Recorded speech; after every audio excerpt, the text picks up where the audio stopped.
আসসালামু আলাইকুম ওয়া রাহমাতুল্লাহি ওয়া বারাকাতুহু। ওয়া আকিমনাস সালাহ, আর নারীরা তোমরা কি করবে? সালাত কায়েম করবে। ওয়া আতিনাজ যাকাত, যাকাত আদায় করবে। ওয়া আতিনাল্লাহ ওয়া রাসূলাহু, সর্বক্ষেত্রে আল্লাহ সুবহানাহু ওয়া তাআলা এবং আল্লাহ রাসূলের আনুগত্য করবে। ইন্নামা ইউরিদুল্লাহু লিইউযহিবা আনকুমুর রিজসা আহলাল বাইতে, হে আহলে বাইতের নারী পুরুষেরা, আল্লাহ রাব্বুল আলামিন ইচ্ছা করেছেন আল্লাহ পাক তোমাদের থেকে সকল ময়লা আবর্জনা দূর করে দিবেন। সুবহানাল্লাহ। ওয়া ইউতাহহিরাকুম তাতহীরা, এবং তোমাদেরকে উত্তম রূপে পবিত্র করে দিবেন। সুবহানাল্লাহ। এই আয়াতটার একটু ব্যাখ্যা লাগবে। এখানে আল্লাহ পাক বলছেন আহলাল বায়েত, হে আহলে বায়েতেরা। আহলে বায়েত কারা এটা জানতে হবে। দ্বিতীয় বিষয়, আহলে বায়েত থেকে আল্লাহ বলছেন ইউরিদুল্লাহু লিইউযহিবা আনকুমুর রিজসা, আহলে বায়েত থেকে ময়লা আবর্জনা দূর করে দিবেন। এই ময়লা আবর্জনা কি? 3 নম্বর হলো ইউতাহহিরাকুম তাতহীরা, উত্তম রূপে তোমাদেরকে পবিত্র করে দিবেন। এই পবিত্রতাটা কি? 3টা জিনিস এই আয়াত থেকে জানতে হবে। প্রথম বিষয়, আহলে বায়েত। আহলুল বায়েত কারা? আহলুল বায়েত হলো 1 নম্বর, আহলুল বায়েত নবী সাল্লাল্লাহু আলাইহি ওয়াসাল্লামের স্ত্রীরা। এখানে আয়াত নাযিল হয়েছে কাদেরকে সম্বোধন করে? ইয়া নিসা আন-নাবিয়্যে, হে নবীর স্ত্রীরা। তাহলে আল্লাহ পাক সরাসরি নবীর স্ত্রীদেরকে বলছেন আহলুল বায়েত। নবী সাল্লাল্লাহু আলাইহি ওয়াসাল্লামের স্ত্রী যেই 11 জন, এই 11 জন সবাই আহলুল বায়েতের অন্তর্ভুক্ত। স্ত্রীর বাহিরে আহলুল বায়েতের অন্তর্ভুক্ত আছেন আরো 4 জন। এই 4 জন কে কে? আলী রাদিয়াল্লাহু তাআলা আনহু, ফাতেমা রাদিয়াল্লাহু তাআলা আনহা, হাসান রাদিয়াল্লাহু তাআলা আনহু এবং হুসাইন রাদিয়াল্লাহু তাআলা আনহু। এখন ওই 4 জনকে আমরা পাইলাম কিভাবে? কারণ আল্লাহ পাক আয়াত তো নাযিল করছেন ইয়া নিসা আন-নাবিয়্যে, নবীর স্ত্রীদেরকে আহলুল বায়েত বলছেন। ওই 4 জনের ব্যাপারে অনেকগুলো হাদিস আছে। নবী সাল্লাল্লাহু আলাইহি ওয়াসাল্লাম একদিন এই 4 জনকে ডাকলেন, আলী, ফাতেমা, হাসান, হুসাইন, 4 জনকে ডাকলেন। ডেকে একটা চাদর দিয়ে ডেকে দিলেন। ডেকে দিয়ে বললেন আল্লাহুম্মা হাউলাই আহলু বাইতি, হে আল্লাহ এরাই হলো আমার আহলে বায়েত। সুবহানাল্লাহ। আল্লাহুম্মা হাউলাই আহলু বাইতি, হে আল্লাহ এরা আমার আহলে বায়েত। আযহিব আনহুমুর রিজসা ওয়া তাহহিরহুম তাতহীরা, হে আল্লাহ এই আহলে বায়েত থেকে তুমি সকল ময়লা আবর্জনা দূর করে দাও, তাদেরকে উত্তম রূপে পবিত্র বানিয়ে দাও। সুবহানাল্লাহ। তখন আয়েশা রাদিয়াল্লাহু তাআলা দৌড়াই আসছেন, দেখে যে আল্লাহু আকবার, বিশাল দোয়া থেকে মারুম হয়ে যাইতেছে। দৌড়াই এসে বললেন ইয়া রাসূলুল্লাহ সাল্লাল্লাহু আলাইহি ওয়াসাল্লাম, আমাকেও একটু চাদরে ঢুকাই নেন, আমি ওই দোয়ার মধ্যে শামিল হয়ে যাই। নবী সাল্লাল্লাহু আলাইহি ওয়াসাল্লাম বললেন ওয়া আনতে মিন আহলে বাইতি, তুমি তো আহলে বায়েত এমনিতেই আসো, তোমাকে চাদরের নিচে ঢুকাই ঘোষণা দেওয়া লাগবে না, কারণ তুমি ঘোষণা ছাড়াই আহলে বায়েত। তো যেখানে তোমার ঘোষণা তো আল্লাহ দিছেন, তোমার ঘোষণা তো সূরা আল আহজাবের 33 নম্বর আয়াতে আল্লাহ বলে দিছেন যে ইন্নামা ইউরিদুল্লাহু লিইউযহিবা আনকুমুর রিজসা আহলাল বাইতি ওয়া ইউতাহহিরাকুম তাতহীরা, তোমার গুনাহ ময়লা আবর্জনা দূর করে দেওয়া, পবিত্র বানানোর তা আল্লাহ আসমান থেকে ঘোষণা দিছেন। তা আমি রাসূল ঘোষণা দিতে হবে কেন? কিন্তু এদেরকে, যেহেতু এরা আমার পরিবারের বাহিরে না, কারণ মেয়ের বংশ তো আরেক বংশ, তাহলে এই জন্য নবী সাল্লাল্লাহু আলাইহি ওয়াসাল্লামের ইন্তেকালের পরে এদেরকে অনেকে আহলে বায়েতের অন্তর্ভুক্ত করবে না, কারণ এরা তো নবী সাল্লাল্লাহু আলাইহি ওয়াসাল্লামের বংশের ভিতরের কেউ না। এই জন্য নবী সাল্লাল্লাহু আলাইহি ওয়াসাল্লাম তাদেরকে টেনে এনে সবাইকে ঘোষণা দিয়ে দিলেন যে এরাও আমার আহলে বায়েতের অন্তর্ভুক্ত। কারণ কি? আচ্ছা, নবী সাল্লাল্লাহু আলাইহি ওয়াসাল্লামের বাকি ছেলে মেয়েরা কই গেল? খালি এক মেয়ের বংশকে নবী সাল্লাল্লাহু আলাইহি ওয়াসাল্লাম আহলে বায়েত বানাইলেন, বাকিরা কই? নবী সাল্লাল্লাহু আলাইহি ওয়াসাল্লামের ইন্তেকালের আগে নবী সাল্লাল্লাহু আলাইহি ওয়াসাল্লামের সকল ছেলে মেয়ে মারা গেছেন, শুধুমাত্র একটা মেয়ে জীবিত ছিলেন। তাও নবী সাল্লাল্লাহু আলাইহি ওয়াসাল্লামের ইন্তেকালের 6 মাস পরে তিনিও ইন্তেকাল করেছেন। নবী সাল্লাল্লাহু আলাইহি ওয়াসাল্লামের ছেলে কয়জন ছিলেন? জি, একজনে উত্তর দিচ্ছেন 3 জন, বাকিরা কিছু বলেও না, মনে শুনেও না। 4 জন। হ্যাঁ, যারা 4 জন বলছেন তাদের উত্তর সঠিক। 3 জন হলো খাদিজা রাদিয়াল্লাহু তাআলা আনহার ঘরে। খাদিজা রাদিয়াল্লাহু তাআলা আনহার ঘরে আপনার সন্তান হলো কয়জন? ছেলে 3 জন, মেয়ে 4 জন। ছেলে 3 জন হলো কাসেম, তৈয়ব, তাহের। এই 3 জন ছিলেন খাদিজা রাদিয়াল্লাহু তাআলা আনহার ঘরে। আর মেয়ে 4 জন, জয়নাব, রুকাইয়া, উম্মে কুলসুম, ফাতেমা রাদিয়াল্লাহু তাআলা আনহুম। আরেকটা ছেলে ছিল, ওই ছেলেটা ছিল ইব্রাহিম। এই ছেলেটা কোন স্ত্রীর ঘরে? রায়হানা রাদিয়াল্লাহু তাআলা আনহা নামে নবী সাল্লাল্লাহু আলাইহি ওয়াসাল্লামের একজন স্ত্রী ছিলেন। সেই স্ত্রীর ঘরে একটা ছেলে হয়েছিল, এই ছেলের নাম হলো ইব্রাহিম। ইব্রাহিমও ছোটবেলায় মারা গেছেন। ওই ছেলে 3 জনও মারা গেছেন, ইব্রাহিমও মারা গেছেন, 4 জনে মারা গেছেন। আর মেয়ে 4 জনের মধ্য থেকে 3 জনেই নবী সাল্লাল্লাহু আলাইহি ওয়াসাল্লামের আগেই তারা মারা গেছেন। তো একটা মেয়ে নবী সাল্লাল্লাহু আলাইহি ওয়াসাল্লামের পরে জীবিত ছিলেন। এই মেয়ের ঘরেই হাসান এবং হুসাইন রাদিয়াল্লাহু তাআলা আনহুমা জন্মগ্রহণ করেছেন। তো নবী সাল্লাল্লাহু আলাইহি ওয়াসাল্লাম এই জন্য এই 4 জনকে ডেকে এনে বলছেন যে আল্লাহুম্মা হাউলাই আহলু বাইতি, হে আল্লাহ এরা আমার আহলে বাইত। তাহলে আমরা আহলে বাইত কারা পাইলাম? কিন্তু শিয়ারা এই ব্যাপারে, আহলে বাইতের ব্যাপারে সীমা লঙ্ঘন করেছে।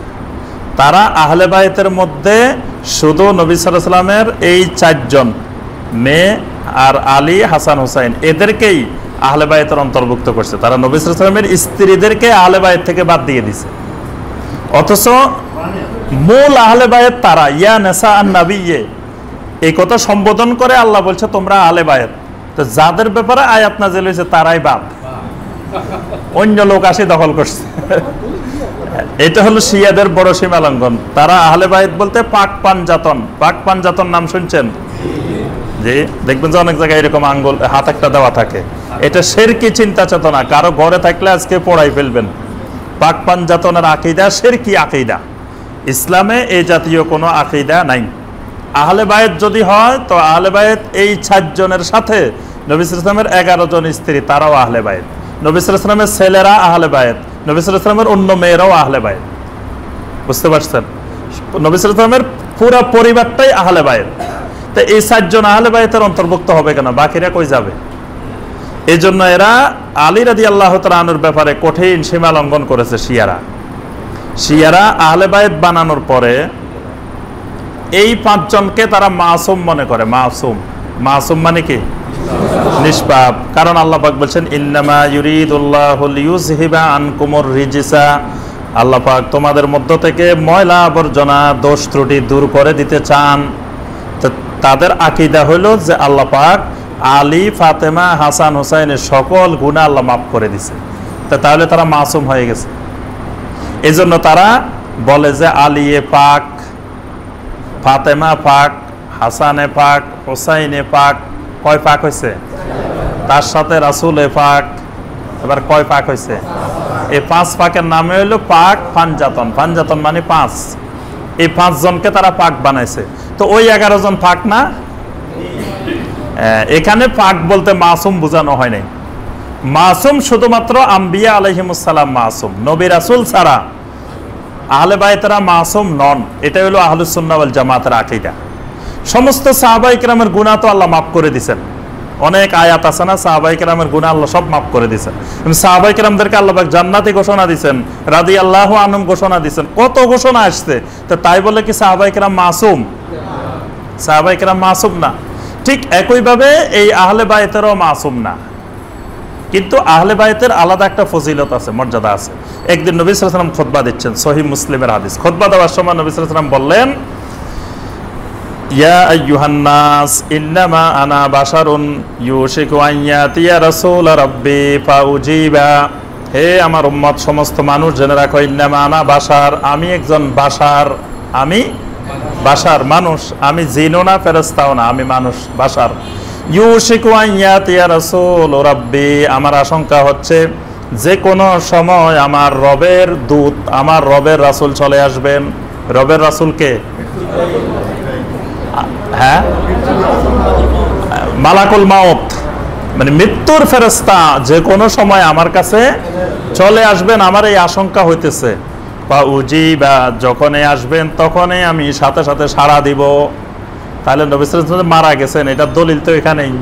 নবী সাল্লাল্লাহু আলাইহি ওয়াসাল্লাম বলতেছেন আমার কাছে মালাকুল মাউত যে কোনো সময় চলে আসার আশঙ্কা, আর আসলেই ফাউজিবা, আমি সাড়া দিয়ে চলে যাব। কিন্তু তারাকতু ফীকুম সাকালাইন, আমার উম্মত তোমাদের সামনে আমি দুইটা জিনিস রেখে যাইতেছি, আউয়ালুহুমা কিতাবুল্লাহ, এক নম্বরে যেটা রেখে যাইতেছি সেটা হলো কিতাবুল্লাহ, ফিহিল হুদা ওয়ান নূর, আল্লাহর যে কিতাব রেখে যাচ্ছি এই কিতাবের মধ্যে আছে হেদায়েত এবং নূর। সুবহানাল্লাহ, আল্লাহর কিতাবের মধ্যে আছে হুদা ওয়ান নূর, নূর রেখে যাচ্ছি, হুদা রেখে যাচ্ছি তোমাদের কাছে। খুযু বিহি ওয়াস্তামসিকু, আল্লাহর কিতাবকে ধরবা, খালি ধরবা না, শক্ত করে ধরবা। তাহলে কি ধরা ফরজ? কোরআন ধরা ফরজ। নবী সাল্লাল্লাহু আলাইহি ওয়াসাল্লাম বলেন খুযু বিহি ওয়াস্তামসিকু, খালি ধরবা না, শক্ত করে একবার দৃঢ়ভাবে কোরআনকে ধরে রাখবা, কারণ কোরআনের মধ্যে আছে ফিহিল হুদা ওয়ান নূর। এজন্য কোরআন ধরা ফরজ, কোরআনকে ধরতেই হবে। নবী সাল্লাল্লাহু আলাইহি ওয়াসাল্লাম বলেন খুযু বিহি ওয়াস্তামসিকু, শক্ত করে কোরআন ধরবা আমার পরে। আরেকটা জিনিস রেখে যাচ্ছি তোমাদের কাছে, সেটা হলো ওয়াসানিয়ুহুমা আহলু বাইতি, আমার আহলে বাইত। অন্য হাদিসে আসছে কিতাবুল্লাহি ওয়া সুন্নাত নবী, কিন্তু এই হাদিসে সহিহ মুসলিমের এই হাদিসে আসছে নবী সাল্লাল্লাহু আলাইহি ওয়াসাল্লাম বলতেছেন আল্লাহর কিতাব রেখে যাচ্ছি, আরেকটা রেখে যাচ্ছি আহলু বাইতি, তোমাদের কাছে আমার আহলে বাইত রেখে যাচ্ছি। আলা উযাক্কিরুকুমুল্লাহ ফি আহলি বাইতি, তিনবার বলছেন আলা উযাক্কিরুকুমুল্লাহ ফি আহলি বাইতি, আলা উযাক্কিরুকুমুল্লাহ ফি আহলি বাইতি, সাবধান, তোমাদেরকে আমি স্মরণ করিয়ে দিচ্ছি আমার আহলে বাইতের ব্যাপারে, আল্লাহর কথা স্মরণ করিয়ে দিচ্ছি, আমার আহলে বাইতের ব্যাপারে তোমাদেরকে আল্লাহর কথা স্মরণ করিয়ে দিচ্ছি। তিনবার বলছেন নবী সাল্লাল্লাহু আলাইহি ওয়াসাল্লাম। তাহলে আহলে বাইতের একটা বিশেষ মর্যাদা আছে। আল্লাহর কথা স্মরণ করাই দিচ্ছে মানে এই সূরা আল আহজাবের 33 নম্বর আয়াত স্মরণ করাই দিচ্ছি। আমার মৃত্যুর পরে কিয়ামত পর্যন্ত মনে রাখবা যে আহলে বাইতের ব্যাপারে আল্লাহ আয়াত নাজিল করছেন সরাসরি। তাহলে আহলুল বাইতের একটা বিশেষ মর্যাদা আছে, কিন্তু শিয়ারা এই মর্যাদা দিতে গিয়ে সীমা লঙ্ঘন করছে, শিরক করে ফেলছে। তারা আলী রাদিয়াল্লাহু তাআলা আনহুকে রাদিয়াল্লাহু তাআলা আনহু বলে না, কি বলে? কাররামাল্লাহু ওয়াজহাহু, আলী কাররামাল্লাহু ওয়াজহাহু, যে আল্লাহ সুবহানাহু ওয়া তাআলা তার চেহারাকে সম্মানিত করেছেন, তো বাকিদের চেহারাকে সম্মানিত করে নাই। তাহলে আলী যদি কাররামাল্লাহু ওয়াজহাহু হয়, তা আবু বকর কাররামাল্লাহু ওয়াজহাহু, ওমর ইবনে খাত্তাব কাররামাল্লাহু ওয়াজহাহু, ওসমান ইবনে আফফান কাররামাল্লাহু ওয়াজহাহু, এন্ড বাকিদেরকে কাররামাল্লাহু ওয়াজহাহু বলবেন না, একজনকে কাররামাল্লাহু ওয়াজহাহু।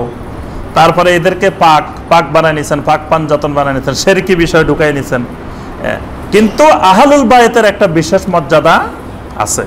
দ্বিতীয় বিষয়, এখানে আল্লাহ পাক কোন ধরনের দোষ ত্রুটি দূর করে দিবেন, অর্থাৎ আহলে বাইতেরা নবী সাল্লাল্লাহু আলাইহি ওয়াসাল্লামের ইন্তেকালের পরেও হকের উপরে থাকবে, নবী সাল্লাল্লাহু আলাইহি ওয়াসাল্লামের ইন্তেকালের পরেও হকের উপরে থাকবে, কোনো শিরক, কোনো কুফর, কোনো বেদাত আহলে বাইতের মধ্যে ঢুকবে না।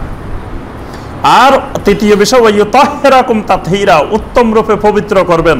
এই পবিত্র করার মানে হলো কোনো ধরনের শিরক থাকবে না। ইন্নামাল মুশরিকুনা নাজাসুন, আহলে বাইতের মধ্যে কোনোদিন মুশরিক তৈরি হবে না, শিরক আসবে না।